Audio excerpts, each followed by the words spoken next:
Hello, welcome my lovelies. This is another episode of 5 Minute Stories with Dani. I'm Dani. I'm glad to have you back and I'm glad to be back in here as well. I'm sorry for such a delay with reading, but I'm here. So today's story will be also from a Disney Princesses 5 Minute Stories, and I hope you will enjoy this one as much as you did the last one. Today we're going to read about one very special princess, which is not just a regular princess. She is Pocahontas. It's something different than you can find in the movies. So listen carefully. I'm going to ask you a couple questions after. Let's see, will you be able to answer them? And the story is called The Winter Journey. Okay, let's start reading. Autumn's end, the wind blew colder and the last leaves fell from the trees. The crops were harvested and the feasting was over. For Pocahontas and her village, the time had come to travel to their winter camp. Pocahontas loved her home by the river, but she always looked forward to this trip. The journey meant new adventures and new places to explore. Best of all, many different villages from the Powhatan nation gathered at the winter camp to work together during the cold months. As they walked, Pocahontas stepped off the trail and bent down to examine the cold ground. She saw fresh tracks from an opossum, a family of deer, and even a bobcat. Some animals were still out and about in the winter. Moments later, snow began to fall. Pocahontas stripped her back, enjoyed the feeling of snow on her face. "We are close," called Pocahontas' father, the chief of the Powhatan. Pocahontas' village was the first to arrive at the campsite. They hurried to unpack and set up the winter home. Some villagers made shelters by tying woven mats onto wooden frames. Others started fires for cooking and warmth. A group of hunters prepared to find food for that night's dinner.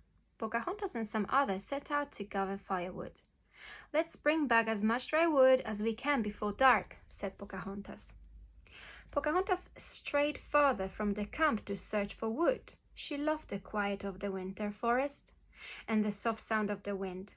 Wait, she thought. What was that noise? Pocahontas put down her firewood and listened carefully.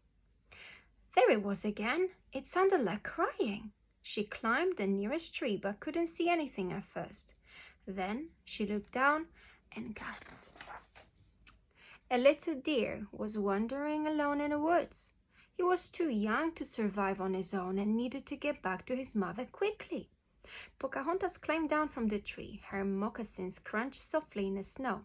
The fawn looked up and froze. Pocahontas held her hand out. "It's all right, little one," she said. "I'm here to help."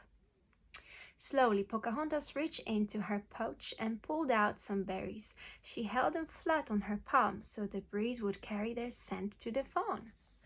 The little deer pricked up his ears with interest, and Pocahontas gently tossed the berries to him.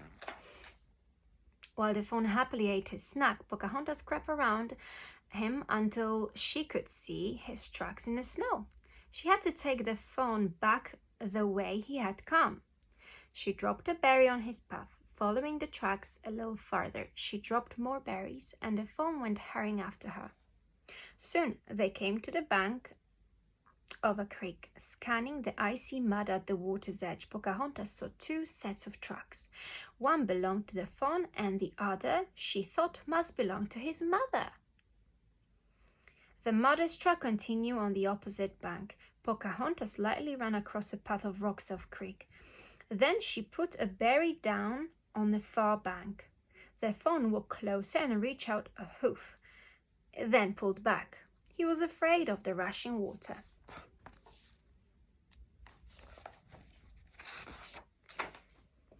Patiently, Pocahontas piled more and more berries on the bank. The fawn gazed at them hungrily. Finally, he charged right into the shallow creek. Splash! In a few bounds, he was across and sloshing onto the bank. Dripping icy water, he looked up at Pocahontas and shook himself happily. Pocahontas and the fawn followed the mother's trail to the edge of a clearing. Peering ahead, Pocahontas saw a doe pacing back and forth. Is that, she started to ask, but the fawn was already galloping across the clearing to his mother. The family was together again. Pocahontas watched, smiling and peaceful. A branch snapped behind her. Pocahontas whirled around. There you are, Pocahontas' best friend Nakoma called to her. You've been gone a while, so I came looking for you. Look, Pocahontas said, pointing. The little one was lost. How sweet, Nakoma said, but we should get back. It's almost dark. Pocahontas brightened. Has anyone else arrived? 3 more villages, probably more by now, replied Nakoma. Pocahontas nodded. That's the beauty of winter. It brings us together. Back at the camp, people from many different Powhatan villages were gathered. Everyone seemed to be talking at once. There was so much to catch up on, so many stories to tell.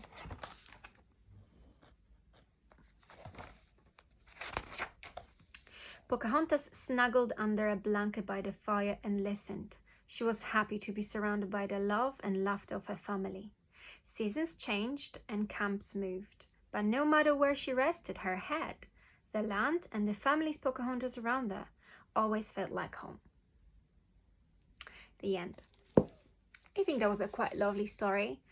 And I'm pretty sure it could teach you some good things.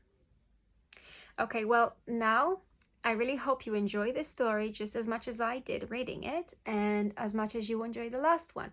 If you haven't seen it, just go back to the video before. And the questions from this one, I don't have many questions, but I'm pretty sure that's what I'm going to ask you. It will be easy to answer. So the first thing is, why Pocahontas and her people had to move to the winter camp? That's the one. Second one, what Pocahontas was doing when she heard a cry? And did this little deer found his mother and family was together? I'm pretty sure those questions will be super easy for you. Just in case if you have to go back to the story, go ahead. And hopefully see you next time. Thank you very much. Love ya.